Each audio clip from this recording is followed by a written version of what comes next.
Morning, Mr. Boyle. Morning, Your Honors. Robert Boyle for the City of Boston, if I may.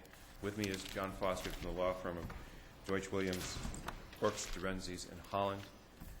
The city is here appealing from a final decision of the former Massachusetts Labor Relations Commission. I'll refer to it as the Division of Labor Relations.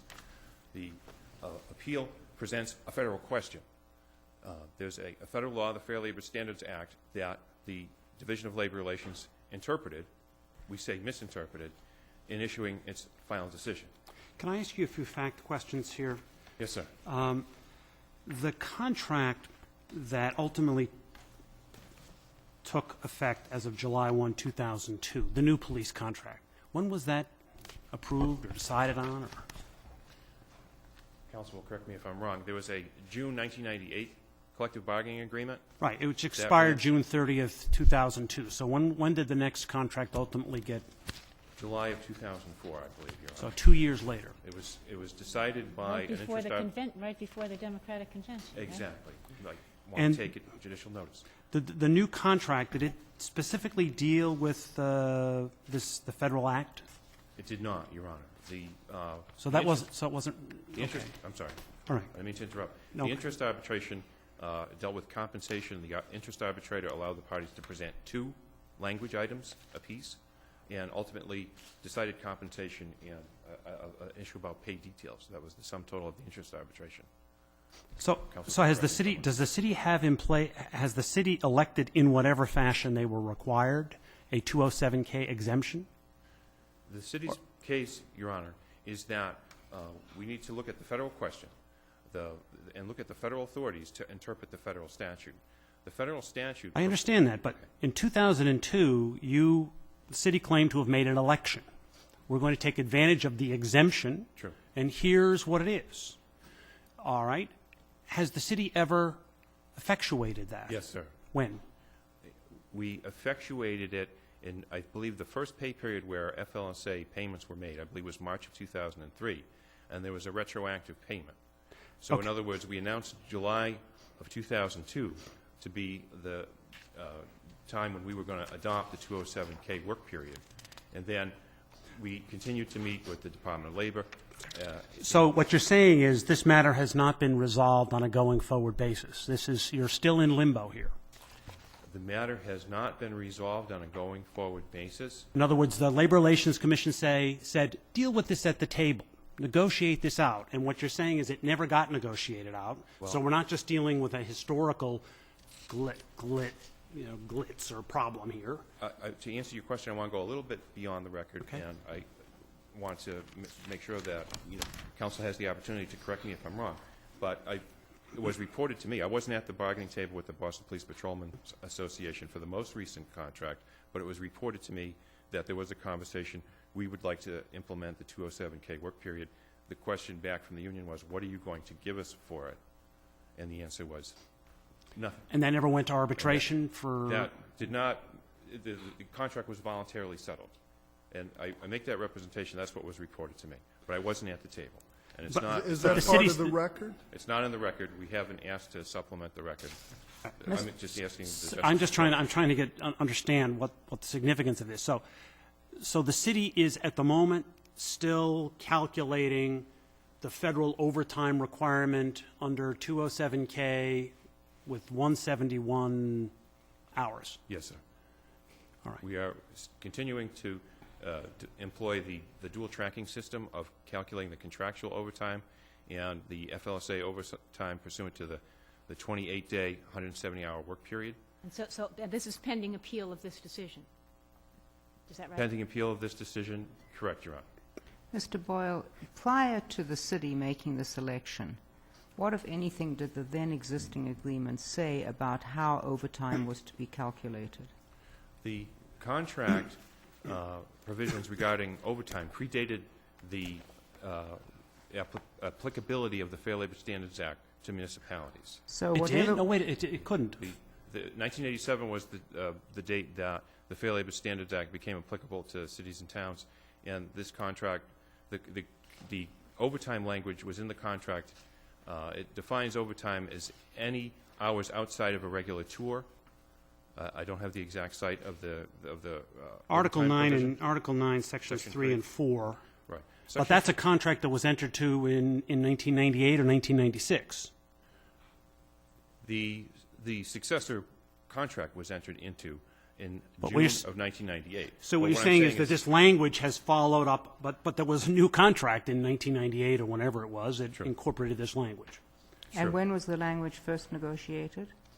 I think that information might be in the city's post-hearing brief to the Division of Labor Relations. I don't have the information That it off the was top of before my head. 1987, is your Yes. point? But we did make the point to the Labor Relations Commission, the Division of Labor Relations, in our post-hearing brief, that the language regarding overtime that's in the contract, the city's contractual obligation to calculate overtime, is more generous than the standards under the Fair Labor Standards Act, and it predated the applicability of the Fair Labor Standards Act to the City of Boston.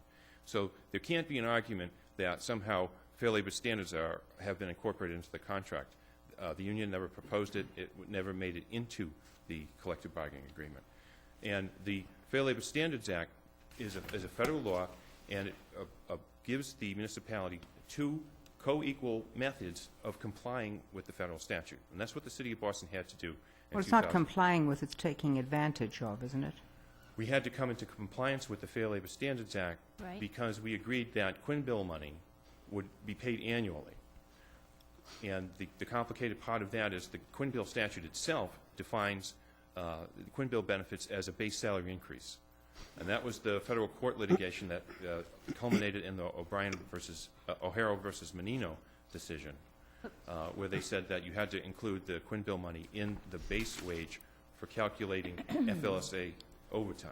And for that reason, the FLSA calculation could exceed the contractual calculation for the first time.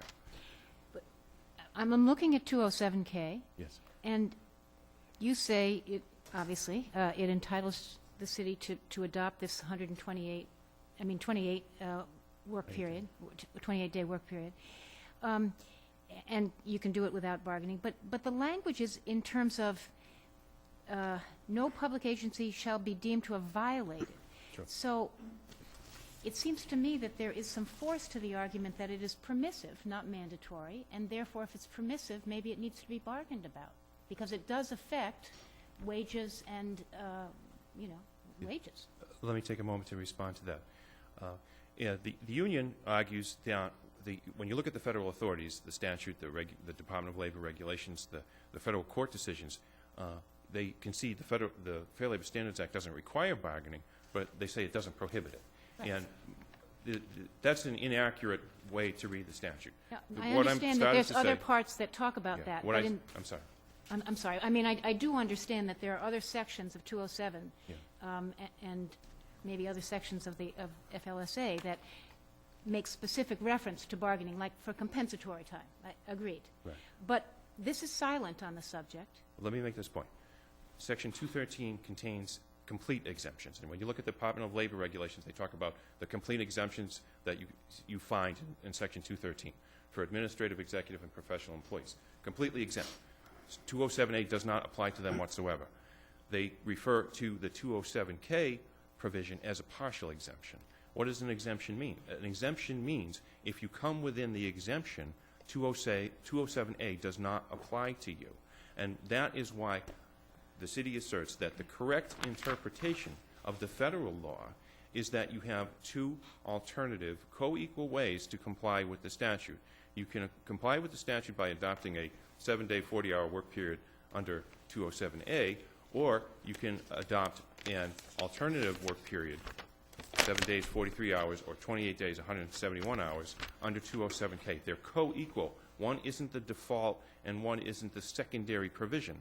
They're co-equal provisions, and when a municipality has to come in compliance with the Fair Labor Standards Act, as most municipalities did back in 1987 or thereafter, we did not, because our contract was so generous that prior to adopting the Quinn bill, it wasn't possible for the Fair Labor Standards calculation to exceed contractual overtime. But when a municipality has to come into compliance with the Fair Labor Standards Act, they're acting within the narrow authorization of a statute. and the statute authorizes them to adopt one of these work periods that you find in the federal regulations. So I think that's the proper way to look at it. It's permissive, but when you look at the way the statute is worded itself, no person shall be held liable under 207A for adopting one of these 207K work periods. Well, that's exactly what the Labor Relations Commission attempted to do. They said, calculate the overtime pursuant to 207A. That is in direct contradiction to the express language of 207K. So that's a remedy. So what should the remedy have been?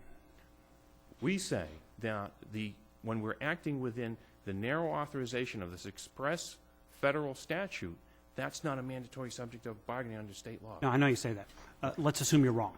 Let's assume that the Labor Relations Commission is correct on the issue of whether this is a mandatory subject. What should the remedy be? Well, Simply we argued negotiate the it? remedy before the Labor Relations Commission, and the issue of arguing the remedy where the commission finds an unfair labor practice, they will say, restore the status quo ante, and then bargain. In this case, we argued to the Division of Labor Relations that the status quo ante was an illegal situation where the city was not calculating overtime under 207A or 207K. If you look at paragraph 4 of the division's complaint, it says that prior to July of 2002, the city used 207A or was under 207A. As a matter of fact, that's not the case. As a matter of fact, the city did not and has not, to this date, used 207A to calculate police overtime. So You weren't using anything. You were simply using your contract. and we had to come into compliance with the federal law. So for the commission, for the division to say, as a remedy, restore the status quo ante, that's an illegal situation. As a remedy, go back to 207A. We never were at 207A before. What we said was that But you had to comply with 207A unless you made an election under 207K. that Whether you were or were not is another Let me- question. that raises a issue that the federal courts dispute concerning when someone sued under the Fair Labor Standards Act. They haven't come into compliance with the Fair Labor Standards Act in 1987, and someone's brought a lawsuit, and the police officers succeed in their claim. All right? What's the measure of damages? That's the issue there. All right? And that's a question of how to calculate federal damages. All right? That's not a question of whether or not the employer has the ability to act within the narrow authorization of the statute to elect 207K in the first time, in the first place. So what are you saying the remedy should have been, assuming that you're wrong on the question of whether it should have been bargained? The O'Hara versus Menino case provided the remedy for the period up till July of 2002, and the city appropriately adopted a 207K work period thereafter. We say that the appropriate remedy, we argued to the Division of Labor Relations that this was if the action was unilateral, it was a unilateral pay increase. Before, we were paying contractual overtime. When the first work period that we calculated this, I believe the testimony from our city auditor was that there were about 22 people who received dollars and cents. So why are we here if this was a unilateral pay increase for everyone? Why are we here? It wasn't. It was a unilateral pay increase in the sense that prior to July of 2002, we paid the contractual overtime that the parties negotiated for. As a result of the city's need to implement FLSA standards, we began tracking the same underlying raw data, the hours and days off that people worked, pursuant to the contract and pursuant to the Fair Labor Standards requirements. Right, but- And in those instances where the Fair Labor Standards Act provided additional money, that money was paid. In those instances where persons would not have been entitled to overtime under the FLSA, but they were entitled to it right. under the contract, they were still paid the overtime under the But contract. isn't the union's point that if you use a 7-day work week, it would be more people who would end up with FLSA overtime that's over the contractual amount, right? that there's the evidence that the union presented at the hearing was that using a 207A calculation versus a 207K calculation does make a difference in terms of dollars and cents. Is that the question? Yes. But could I just ask one question? You said that 207A and 207K are co-equal. Yes. Why wouldn't you have to bargain with the union as to which one you chose? Because the federal law makes it an exemption. And when you look at the Senate proposal, it said this will be conditioned on agreement or understanding. The Congress rejected that and said that this will be a partial overtime exemption. Exemption meaning if you're under it, the other statute doesn't apply to you at all. If the statute doesn't apply to you at all, you can't bargain about it as a matter of federal law.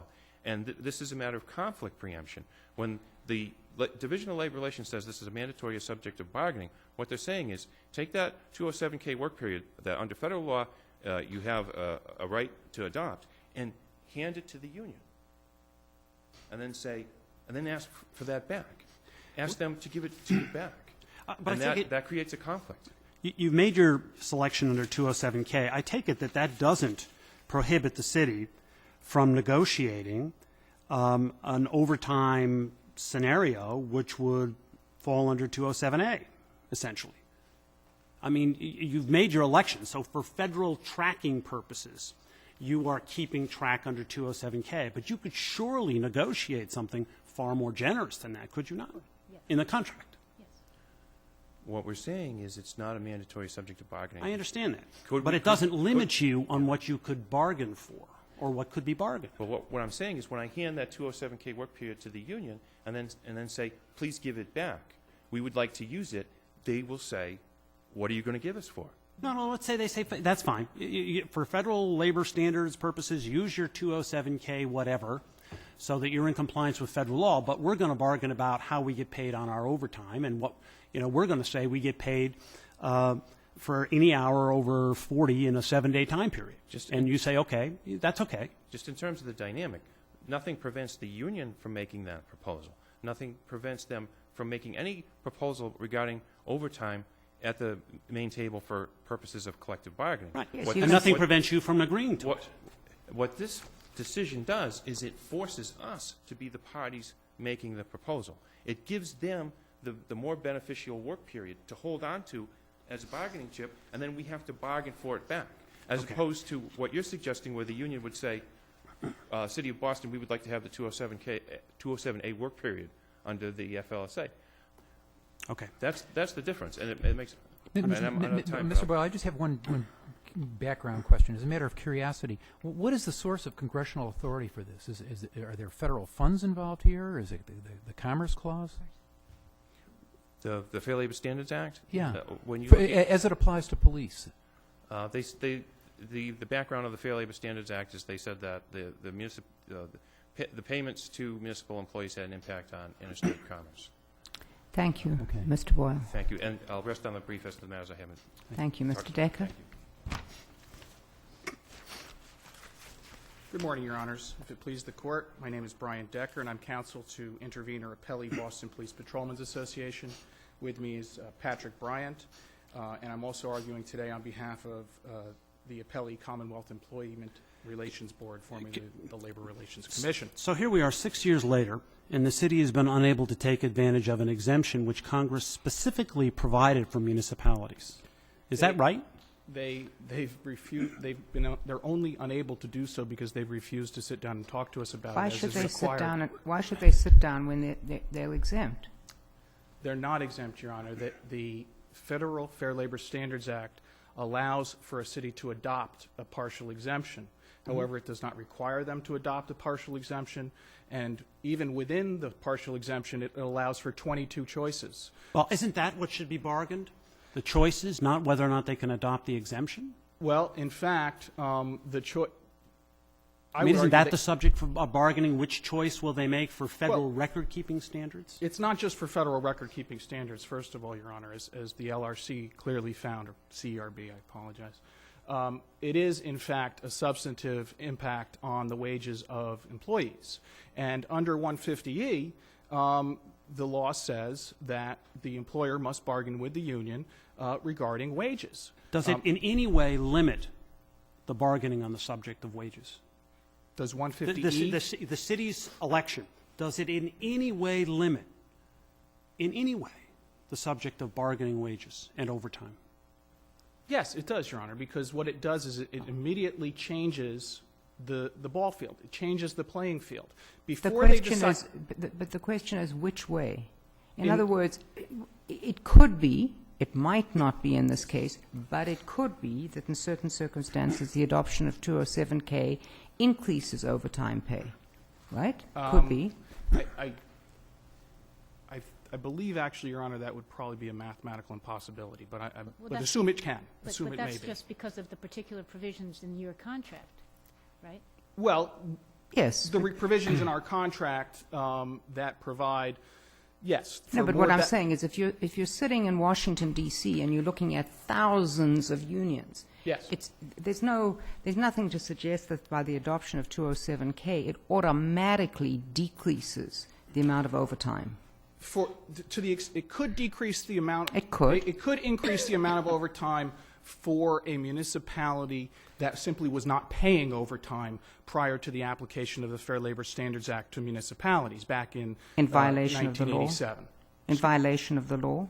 Well, if prior to the application of the law to municipalities, I guess some municipalities may not have paid overtime at all to their employees. In Boston, overtime was paid not only pursuant to state law, but pursuant to the collective bargaining agreement.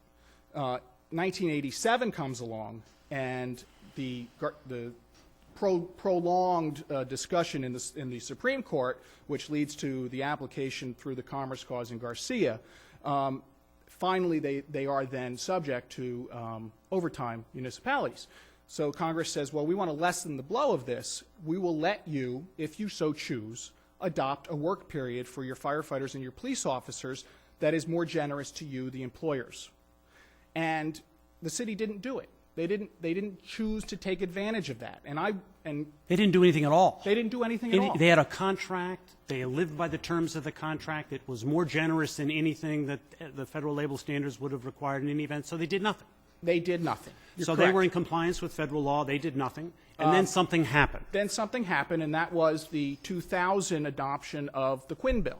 No good deed should go unpunished. That's the theme of this. Well, actually, Your Honor, and the implication that sort of underlies the city argument is that somehow they were duped, or somehow they're being required to comply with various, requirements coming at them from different angles. Well, first of all, that's true, but second of all, they weren't duped. The contract that was entered into very clearly said that they will pay overtime on the Quinn Bill as required by federal law. That's not actually what it says, but I don't read it that way in any event. It talks Quinn about... Bill, I'm sorry, Your Honor. Go ahead. Quinn Bill shall be included in base pay for purposes of pension retirement and overtime pay only as required by federal law. I'm But reading, doesn't it go beyond that? but not for purposes of overtime paid under the parties' collective bargaining agreement. Okay. Yes. You may be right. Hold on. Go So, ahead. so they were acknowledging that federal law in 2000 is implicated. When they negotiated with us, they didn't say, oh, and by the way, when we talk about federal law, we want to talk about a partial public safety exemption. They didn't do anything. It wasn't until after a bunch of police officers got together and sued them, and they admitted in the federal case, yes, we've never done this. We've never adopted a 207K. That's the law of this case. The LRC notes that in terms of getting forward to remedy. When we talk about remedy, what was the status quo before they adopt this? It was clearly a 207A. It was clearly that they were subject to paying overtime because that happened in 1987. In 1987, they became required to pay overtime under the Fair Labor Standards Act. Then the change is when they decide we want to adopt this provision that allows us to pay on a better basis for us. So the law of the Federal Labor Standards Act doesn't require them to do that. It doesn't require it It at may all. not require them, but it gives them permission to do that. It gives them permission to do that, just like it gives them permission to pay at a rate of pay above the minimum wage, just as it gives them permission to do any number of things with regards to overtime and wages. However, the fact that it gives them permission to do it without bargaining, for example, like the comp time Compensatory, provisions, just because the lack of a mandate to bargain does not equal a prohibition of bargaining. There's no case, they can point to nothing that suggests that's No, the but case. if there's a lack of a mandate, you and the Commission are asking us to you're asking us to make it mandatory. I am not asking you to do anything with regards to the Federal Fair Labor Standards Act. If I thought the cities adopting a 207K provision violated the federal No, but you're I would saying be in federal court. treat it as a mandatory for bargaining purposes. Because of the application of Chapter 150E. Nothing to do with the federal law. Because under Chapter 150E, wages, hours, and working conditions are mandatory subject to bargaining. Does that mean that when this law was implemented, right, in 1987, if any municipality had overtime, it automatically, under 150E in Massachusetts, became the subject of mandatory bargaining? Yes, Your Honor.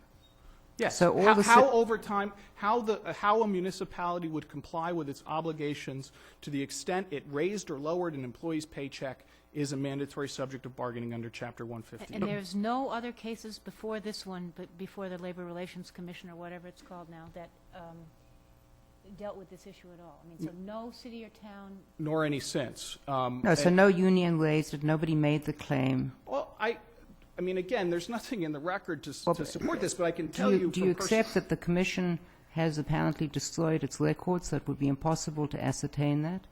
I don't speak to the Commission's record-keeping purposes. I thought you were representing the Commission here. Well, I can tell you that in my attempts to research and find any precedent in Massachusetts, I was unable to find any that dealt with this issue.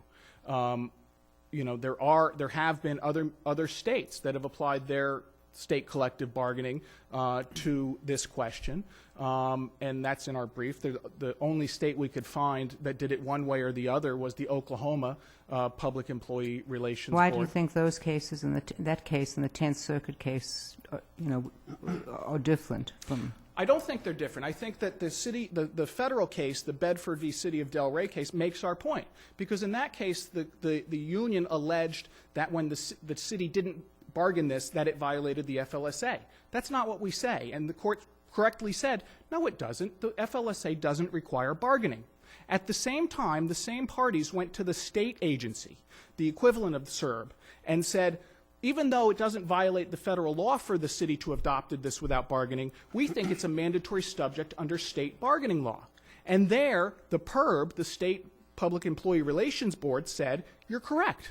It is. It impacts how much overtime is paid. And it's actually, the City of Delray case was actually building on an earlier case, which is also appended to our brief, where there was a little bit more discussion of this, but basically saying overtime rates have traditionally been held to be a mandatory subject of bargaining, and therefore we're going to consider them a mandatory subject of bargaining here. I mean, you can bargain overtime. We've tried to bargain it, Your Honor. No, forget the exemption. Yes. You can bargain overtime. Correct. Right? Yes. Bargain whatever you want, as long as it, of course, meets a minimum federal standard. Yes. So you can bargain. The city's adoption, taking advantage of an exemption which was intended for it, really doesn't affect your bargaining at all. Well, what it does, Your Honor, is it doesn't affect our ability to ask to bargain about something, but what it does is it changes the playing field. Well, and I mean, that's where you are. It's who has to give back, right? Well, it's not so much a matter of who has to give back. It's just a matter of where do we start from. Where do we start from? You start from a statute that says you can do it this way. Well, but you also start from a statute, the statute that you're entrusted with enforcing, that says you have, before you change the We're overtime entrusted rate. with enforcing both federal and state statutes. Yes, Your Honor.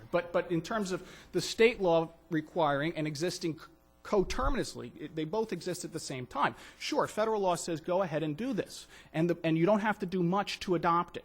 However, the city agrees they didn't. They agree they didn't do anything. So the question then becomes, once they say, well, we'd like to do this, why is it not like any other change in the wage rate? Why is it not like any other? Not a change in the wage rate. The Fair Labor Standards Act would allow the city to pay Boston police officers $6.70, whatever the federal minimum wage is, $7.25. Right, and so that. However, they can't do that. It permits them. It doesn't say they have to bargain with us before they change the wage rate they pay their employees. What says they have to bargain before changing wage rates is Chapter 150E. And this is not no a wage different. rate. This is not a wage rate. No, Your Honor, but it is the overtime rate. It is what impacts It's and not what the overtime determines. rate. It It's, is- it's how you it's where you figure the 40 hours. It's not, it doesn't change the rate. Actually, Your Honor, it does change the rate because by applying the longer period Right. and the higher hourly threshold, it changes the hourly rate, the overtime rate that officers are paid. Well, doesn't it open the door to to reopening collective bargaining on an existing contract? Not so much on the city's right to make the election, but on the impact it will have on the total economic package. Can't you renegotiate the other items? Well, and again, Your Honor, we sought to negotiate, and that's how we ended up here, because they refused to talk to us about it. They refused to bargain with us about which exemption, whether or not they were going to adopt. They offered to argue about impact. They didn't offer to bargain about whether they could select an exemption. Well, they offered to meet with us, Your Honor, and if Okay. you look at the record carefully, they specifically say in every letter that we're not talking about bargaining, we're talking about meeting because we like to meet people. What they then refused to do, which gets us to the Brookline doctrine, is they refused to do it, they insisted on doing it away from the successor bargaining. I'm not, if you'd like me to address that, I certainly will, but I would like to address. You said that, excuse me, but you said that there were no other cases before the Employment Relations Board concerning this issue. Is that right? That's my understanding of the Okay. record, Your Honor. What conclusion do you draw from that, from the absence of any other litigation? Well, Your Honor, again, just drawing from my own experience representing employees for several years, one is that some employers, most employers, in fact, adopted the 207K exemption back in late 80s. And the ones that did, of the ones that did, But some they of did that at the time. We have no idea whether those, quote, changed the wage rate. Because 151, when was 151E enacted? 151E, Your Honor, was enacted in the 1970s, early 1970s. Right. So it was in effect. Yes. So if there was a change in the wage rate when those employers adopted 207K, right? Yes. That should have been the subject of bargaining. It should have been, and I'm aware of some municipalities that did in fact bargain it. I'm aware of collective bargaining agreements that contain explicit references to it. However, they're not part of the record.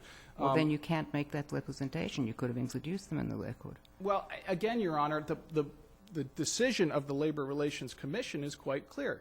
The decision is, does this change the amount of pay that the employee takes home at the end of the day? And the answer is yes. And therefore, it is a mandatory subject of bargaining, and therefore the union was well within its rights to demand that bargaining take place prior to the city's adoption. And because the parties were in the period traditionally where they would be meeting to negotiate a successor agreement, the union was well within its rights to demand that that bargaining take place in the context of those negotiations. And I don't understand why this simply isn't the city electing that one federal rule will apply to how it to whether it's in compliance with the federal law, but has no impact on what you can negotiate. because, Your Honor, what it does is it impacts how much they pay today. And then we can, once we determine that, we can then determine how we negotiate for where we go from here. However, the bottom line is when the pay changes, then the bargaining obligation arises. This change was made at the same time that, principally at the same time, or close to the same time, that your contract ran out, right? So you're negotiating a new contract, 2002. You can negotiate whatever you want. This election has no impact on your ability to negotiate whatever you can negotiate. None. Well, Your Honor, it just has to do with whether they are going to be held liable for some federal law violation. and again, what it did was it changed the playing field. It changed the playing field from where they were obligated to pay 7 days on overtime based on a 40-hour work week to one where they weren't obligated to pay until after 171. It would, if they changed the pay rate, if Well, they they weren't basically obligated said, they weren't obligated to pay under the 40-hour work week under your contract. Right. they were obligated under federal law since Right, 1987. but not under okay, but not under your contract. Under the contract, they were obligated to pay as required by federal law and in accordance with the contract. Yes, Your Honor. Thank you, Mr. Decker. Thank you, Your Honors.